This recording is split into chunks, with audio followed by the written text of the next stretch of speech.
বাবার নির্বাচন শেষ না হওয়া পর্যন্ত দেশের ফুটবল নিয়ে তাবিদ আওয়াল যে খুব একটা ভাববেন না বা ভাবছেন না এটা তো বোঝাই যাচ্ছে। জাতীয় দলের কোচ সংক্রান্ত ইস্যুতে হোক কিংবা ঘরোয়া ফুটবলের যে বেহাল অবস্থা চলছে এগুলো নিয়ে একেবারেই ছেড়ে দিয়েছেন, যেমন আছে তেমন চলছে, চলতে থাকুক।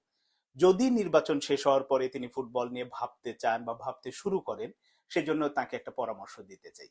এবং সেই পরামর্শটা কি, আশা করি পুরোটা শুনবেন, বিস্তারিত বলার চেষ্টা করব। সেটা হচ্ছে যে আমাদের দেশে, সেটা জাতীয় দল হোক কিংবা বয়স ভিত্তিক পর্যায়ের হোক, ট্রেডমার্ক কোনো টুর্নামেন্ট নেই। মানে আমাদের ইন্টারন্যাশনাল কোনো একটা টুর্নামেন্ট নেই যেটা দিয়ে আমাদের ফুটবলকে বোঝানো যায় বা ফুটবল বহির্বিশ্বে পরিচিত করে, এই রকম কোনো টুর্নামেন্ট নাই। ঘরোয়া ফুটবলে বিভিন্ন ধরনের বিভিন্ন নামে আছে, জাতীয় পর্যায়ে বয়সভিত্তিক পর্যায়ে হচ্ছে, অনিয়মিত হলেও হচ্ছে। তো একটা ইন্টারন্যাশনাল টুর্নামেন্ট হতে পারে, সেটা আমরা শুধুমাত্র এই যে সাফ বা এএফসি এশিয়ান কাপের বাছাই পর্ব এই ম্যাচগুলো নিয়েই ব্যস্ত থাকে আমাদের কোচরা, সেটা জাতীয় দল বা বয়সভিত্তিক পর্যায়ের দল নিয়ে। কিন্তু আমাদের নিজস্ব যদি একটা টুর্নামেন্ট থাকে যেটা আমাদের দেশকে প্রতিনিধিত্ব করে, সঙ্গে আবার যেটা আমাদের সার্বিক ফুটবল উন্নয়নের জন্য মহা গুরুত্বপূর্ণ ভূমিকা পালন করতে পারে, এইটা কিন্তু নাই। আমি জাতীয় দল কেন্দ্রিক না, আমি জাতীয় দলের পরের পর্যায়ে এই জন্য চিন্তা করি যে যুব ফুটবল নিয়ে যদি একটা টুর্নামেন্ট হয়।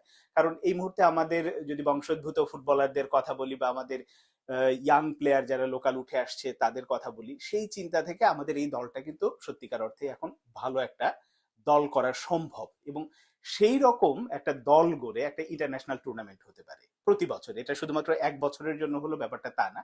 আমাদের হতে পারে যে সাফ কেন্দ্রিক যে দলগুলো আছে, এই দলগুলো মানে ইন্ডিয়া, শ্রীলঙ্কা, মালদ্বীপ, নেপাল, ভুটান এরকম তো আছেই, সাথে যদি আমরা সাউথ এশিয়ার বাইরে থেকে কোনো দলকে আমন্ত্রণ জানাতে চাই, সেরকম দল নিয়েও প্রতি বছর নির্দিষ্ট একটা নামে এই টুর্নামেন্টটা হবে। এতে করে যেটা হবে যে আসলে কেন এই টুর্নামেন্টটা দরকার, যে আমি এই পরিকল্পনার প্রস্তাবটা কেন করছি, দরকার এ কারণে আমাদের জাতীয় দল তো যে কোনো দেশের জাতীয় দল যেভাবে যাচ্ছে বা যে রেজাল্ট করছে, যেরকম পারফর্ম করছে সেটা তো আমরা দেখছি। কিন্তু সেই জাতীয় দলটাকে যদি শক্তিশালী করতে হয়, ওই পাইপলাইনটা যদি মজবুত করতে হয়, তাহলে অবশ্যই বয়সভিত্তিক ফুটবলে আলাদাভাবে নজর দেওয়া দরকার। হ্যাঁ, একদিকে যেমন এই যে বয়সভিত্তিক লোকাল যে ফুটবল টুর্নামেন্ট গুলো চলছে সেটা তো চলছে, সঙ্গে এরকম একটা ইন্টারন্যাশনাল টুর্নামেন্ট হলে হবে কি, দেখেন যে প্লেয়ার গুলো উঠে আসছে তারা তো সেই এএফসি বা সাফের বাইরে যখন নিজেদের একটা টুর্নামেন্টে ম্যাচ খেলার সুযোগ পাচ্ছে, সেখানে 8টা দল হতে পারে, 6টা দল হতে পারে, এরকম একটা যদি টুর্নামেন্ট হয়, সেখানে আমাদের এই প্লেয়ার গুলো কিন্তু নিজেদের মেলে ধরার সুযোগ পাচ্ছে। সঙ্গে আমাদের যে বংশোদ্ভূত প্লেয়ার বিভিন্ন জায়গায় ছড়িয়ে ছিটিয়ে আছে, বিভিন্ন সময় আসছে, যাদের কথা শোনা যাচ্ছে বা আমরা যাদের পেয়েছি, তাদের নিয়ে প্রতি বছরই কিন্তু আমরা তাদেরকে দেখার সুযোগ পাচ্ছি, তাদের মানটা কোথায় আছে, যারা আসলে এরকম হচ্ছে, সাথে আমাদের লোকাল প্লেয়ার, সবকিছু মিলে এখান থেকে যে প্লেয়ার গুলো বের হবে বা যারা আসলে নিজেদের মেলে ধরতে পারবে, তারা কিন্তু পরবর্তীতে ওই জাতীয় দলের পাইপ লাইনে ঢুকে গেল। তো এটা দেশের সার্বিক ফুটবলের জন্যই অসাধারণ একটা ব্যাপার হবে বলে আমি মনে করি। আমি জানি না ফুটবল ফেডারেশনের যারা চেয়ারে বসে আছেন তারা নিশ্চয়ই আমার চেয়ে অনেক ভালো বুঝেন, তারা ভালো ভাবেন। এখন সেই বোঝেন বা ভাবেন কতটা, সেটা কিন্তু আবার আমরা কাজে দেখতে পাই না। তারা অনেক অভিজ্ঞ, তারা স্টার খেলোয়াড়, এই খেলোয়াড় সেই খেলোয়াড়, কিন্তু কাজে কতটা দেখান সেটা তো আমরা দেখতেই পাই। সে মানে একেবারেই রুটিন কাজের বাইরে তেমন কোনো উদ্যোগ দেখি না যেটা দিয়ে আসলে দেশের ফুটবলের পরিবর্তন হতে পারে।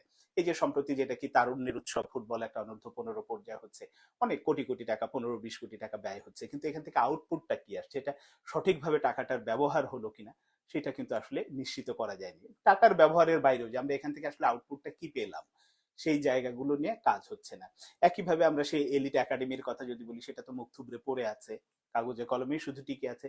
তো নাই, তার মানে আমাদের এই ইয়াং প্লেয়ারদের উঠে আসা বা নিজেদের মেলে ধরার ওই রকম কোনো জায়গা নেই। শুধুমাত্র সাফ বা এএফসির যে ওই বছরে 2টা 3টা ম্যাচ থাকবে বা একটা গ্রুপের 3টা 4টা করে ম্যাচ খেলে ওর উপরেই সীমাবদ্ধ থাকতে হয়। ইন্টারন্যাশনাল এর বাইরে কোনো ম্যাচ খেলার, আবার প্রীতি ম্যাচ যে খেলবে অনূর্ধ্ব 20 পর্যায়ে বা 18 পর্যায়ে, সেরকমও কোনো উদ্যোগ চোখে পড়ে না।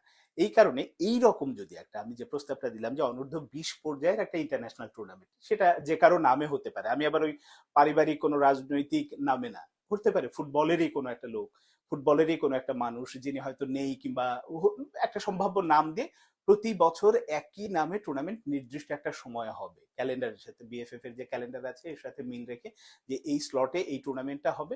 এবং সেইটা নিয়ে যদি জাগরণ তৈরি হয়, সেই টুর্নামেন্টটা যদি নিয়মিত করা যায়, তাহলে বাংলাদেশের ফুটবলের ব্র্যান্ডিংটা যেমন হবে যে হ্যাঁ ওখানে একটা যুব ফুটবল টুর্নামেন্ট হয়, সেখানে এই দেশগুলো পার্টিসিপেট করে। শুধুমাত্র একটা সময় সাউথ এশিয়া না, আমরা আরো বড় মানে ইউরোপ থেকেও দল যদি আনা যায়, আনবে যদি নিয়মিত হয় বা ওই স্ট্যান্ডার্ডে যায়, তাহলে কিন্তু সেটা করা সম্ভব।